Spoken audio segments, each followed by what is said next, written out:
எல்லா புகழும் புகழ்ச்சியும் அகிலத்தை படைத்து பரிபாலிக்கக்கூடிய ஏக இறைவனுக்கு உங்கள் அனைவர் மீதும் சாந்தியும் சமாதானமும் உண்டாவதாக. இது ஒரு பெரிய யானை, இதுக்கு உயிர் இருக்குது.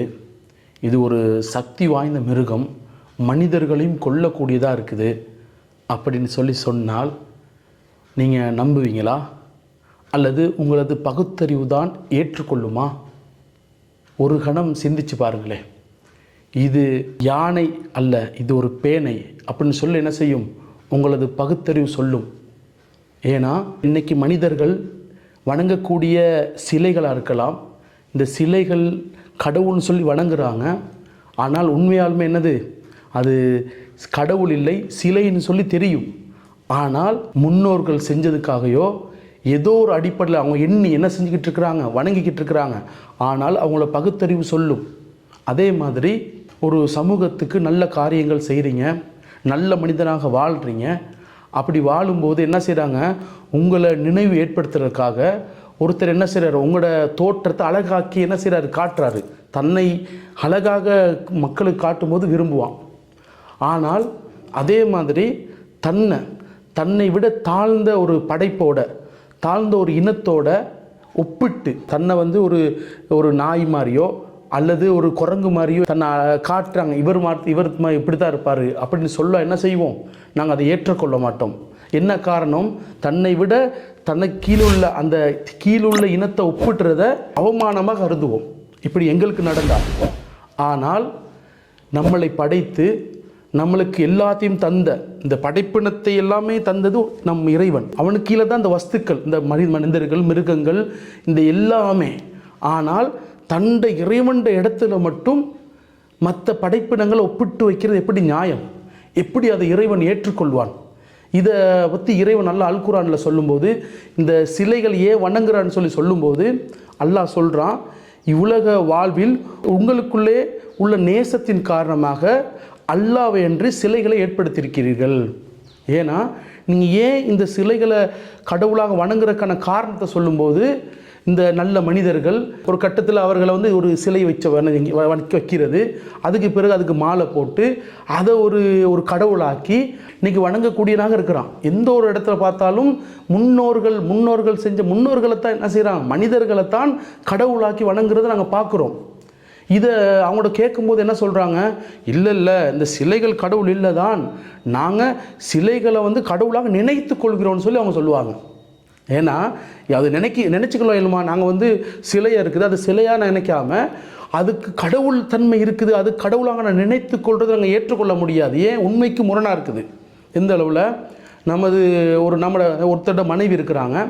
அந்த மனைவியை பக்கத்து வீட்டுக்காரன் சொல்கிறேன், என்னது அது அந்த மனைவி எனக்கும் மனைவி அப்படின்னு சொல்லி நான் நினச்சிக்கிறேன் அப்படின்னு சொல்லி நாங்கள் ஏற்றுக்கொள்வோமா? அது உண்மையாகுமா? யாருமே எதையும் நினைத்து கொள்ள முடியும், அந்த நினைத்து கொள்வது உண்மையாகாது. இன்றைக்கி என்ன செய்கிறான் மனிதன்? சிலைகளை வணங்குறது, சிலைகளை கடவுளாக கருதுறது உண்மை இல்லைன்னு சொல்லி மகத்தறிவும் தெரியும், நாங்கள் நினச்சிக்கிறோன்னு சொல்லி இவங்க சொல்லுவாங்க. இதை பற்றி அல்லாஹ் அல் குர்ஆனில் சொல்லும்போது அல்லாஹ் 29வது அத்தியாயம் 17வது வசனத்தில் சொல்கிறான், அல்லாஹ்வை அன்றி நீங்கள் கற்பனையாக படைத்து சிலைகளை வணங்குகிறீர்கள். அல்லாஹ்வை அன்றி நீங்கள் யாரை வணங்குகிறீர்களோ அவர்கள் உங்களுக்கு செல்வம் வழங்க இயலாது. எனவே அல்லாஹ்விடமே செல்வத்தை தேடுங்கள், அவனையே வணங்குங்கள் சொல்லி இறைவன் அல் குர்ஆனில் சொல்கிறான். என்ன சொல்கிறான்? அல்லாஹ்வை அன்றி நீங்கள் கற்பனையாக படைத்த இந்த என்ன சரி, நீங்களே கற்பனை பண்ணி ஒரு உருவத்தை கொடுத்து வணங்க சிலைகளை வணங்காதீங்கன்னு சொல்லி தெளிவாக இறைவன் சொல்கிறான். ஏன்? அந்த சிலைகளுக்கு நல்லதோ அல்லது கெட்டதோ எங்களுக்கு எதுவுமே தர முடியாதுன்னு சொல்லி இறைவன் சொல்கிறான். ஒரு செல்வம் ஒன்றுமே தெரியாது, நாங்கள் போய்ட்டு கேட்குறோம் தானே, நாங்கள் சிலையிட்ட கேட்குறோம், கடவுளாக நினச்சி கேட்கும்போது அது காது கொடுத்து கேட்குமா அல்லது நம்மளோட பேசுமா? அதுக்கு என்ன சரி பாதிப்பு ஏற்பட்டா அதுக்கு என்ன சரி நடந்தாலும் அதை தன்னை காப்பாற்றிக்குமான்னு சொல்லி பார்த்தால் முடியாது. நாங்கள் என்ன செய்கிறோம்? கற்பனையாக அதை நினச்சிக்கிட்டு இருக்கிறோம். இன்றைக்கி பாருங்கள், இன்றைக்கி என்ன சொல்லுவாங்க? சிலை வணங்கக்கூடியவங்க சொல்லுவாங்க, எங்களோட முன்னோர்கள் எங்களோட பரம்பரையாக நாங்கள் இதைத்தான் வணங்கி வந்தோம், இவர்கள் தான் கடவுள்னு சொல்லுவாங்க. இது உண்மையா? அல் குர்ஆனில் சொல்லுவான், முன்னோர்கள் செஞ்ச அறிவுள்ளாமல் மூடர்களாக சிந்திக்காமல் விளங்காமல் செய்யுஞ்சாலுமா நீங்கள் செய்வீங்கன்னு சொல்லி இறைவன் கேட்பான். ஏன்னா மனிதன் என்ன இருக்கிறான், மனிதன் உலகத்தில் ஒரு காரியத்தை பார்க்கும்போது, உலகத்தில் ஒரு வேலை செய்யும்போது ஒரிஜினலாக இது டூப்ளிகேட்டான்னு சொல்லி பார்க்கக்கூடிய ஒரு மனிதன், ஒரு ஃபோன் எடுத்துக்கிட்டாலும் அதை செக் பண்ணி பார்ப்பான், இது வந்து காப்பியா ஒரிஜினல்னு சொல்லி பார்க்கக்கூடிய மனிதன் தான் வணங்கக்கூடிய இறைவனை மட்டும் எங்களோட முன்னோர்கள் செஞ்சாங்க, நாங்கள் நினச்சிக்கிறோம், நாங்கள் வந்து அப்படி எண்ணிக்கொண்டோம், எங்கள் யூகத்தை நாங்கள் அப்படி நினச்சிக்கோன்னு சொல்கிறான். இது இறைவன் சொல்கிற அவங்களுக்கு செய்யக்கூடியது யூகமும் அவர்களோட மனோ இச்சையும் தான் காரணம்னு சொல்லி இறைவன் சொல்லுவான். எந்த அளவு சொல்கிறான், அல்லாஹ் சொல்கிறான் 12வது அத்தியாயம் 40வது வசனத்தை சொல்கிறான், அல்லாஹ்வை அன்றி நீங்கள் வணங்கிய வெறும் பெயர்களே, நீங்களும் உங்கள் முன்னோர்களும் அவற்றுக்கு பெயரிட்டீர்கள், இது குறித்து அல்லாஹ் எந்த சான்றையும் அருளவில்லை, அதிகாரம் அல்லாஹ்வை தவிர வேறு யாருக்கும் இல்லைன்னு சொல்லி அல்லாஹ் சொல்லுவான். என்னது, நீங்களும் உங்கள் முன்னோர்களும் பெயரிட்டீங்க, நீ பெயரை சுட்டி வணங்குனீங்க, இதுக்கு ஒரு எந்த எவிடன்ஸும் இல்லை, நீங்கள் யூகிச்சுக்கிட்டதான்னு சொல்லி இறைவன் சொல்கிறான். நீ யோசித்து பாருங்கள். இன்றைக்கி நீங்கள் சிலையில் வணங்கக்கூடிய நீங்கள் எடுத்து பார்த்தீங்கன்னா பெரிய பெரிய தங்கத்துலலாம் தன்னை கடவுள் நினச்சிக்கிட்டு செஞ்சு வணங்குறாங்க. சிற்பி தான் இதை செஞ்சு கொடுக்குறாரு.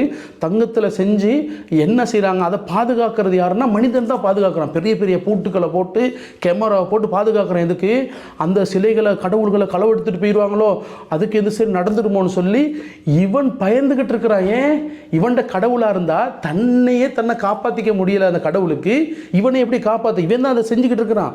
ஆனால் இது இவனுக்கு விளங்குது, இது பொய்ன்னு சொல்லி விளங்குது. இல்லை நாங்கள் முன்னோர்கள் செஞ்சார்கள்.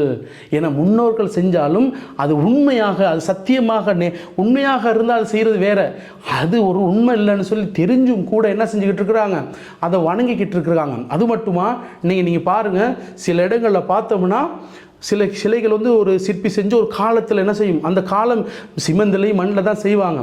ஒரு 25 வருஷம் 50 வருஷம் அதுக்கு ஒரு காலத்தில் என்ன செய்யும், அது வெடிக்கும், அது மழையால் மாசுபடுத்தப்பட்டும் எல்லாம் உடைஞ்சிருக்கும். இந்த உடையில என்ன செய்கிறாங்க, ஒரு பாக்ஸில் போட்டு அதை வந்து இப்படி பைங்கன்னு சொல்லி வச்சு போட்டிருப்பாங்க. அதில் நிறைய எல்லாம் உடைச்செல்லாம் வச்சுருப்பாங்க. அதுக்கு முன்னுங்க பார்த்தா அதை கடவுளாக வணங்கிட்டு இருந்திருப்பாங்க. ஏன் இப்படி நடக்குதுன்னு சொல்லி பார்க்கும்போது அது ஒரு கற்பனையாகவும் முன்னோர்கள் செஞ்சதுக்காக அவங்க செஞ்சுக்கிட்டு இருக்கான்னு சொல்லி தெளிவாக விளங்குது. ஆனால் என்ன செய்கிறாங்க, இதை சிந்திக்கிறல, இதை பகுத்தறிவால் சிந்திக்கிறல. இதை பற்றி அல்லாஹ் அல் குர்ஆனில் சொல்கிறான்.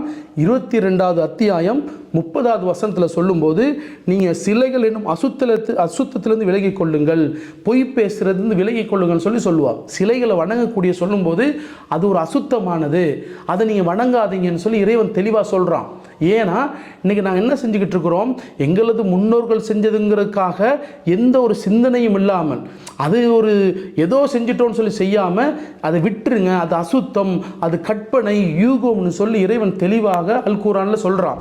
ஏன்னா இன்றைக்கி என்ன செய்கிறோம், இந்த சிலைகளை வணங்குறது அந்த எதுக்காக வணங்குறான்னு உண்மையானது இறைவனை விட்டுட்டு படைப்பிடங்களை தான் வணங்குறாங்க. அதுதான் இறைவன் சொல்கிறான், நீங்கள் சிலைகள் வணங்குறதுக்கு அந்த சிலைகளை பொறுத்த எந்த சக்தியும் இல்லை, அந்த சிலைகளை வணங்காதீங்க.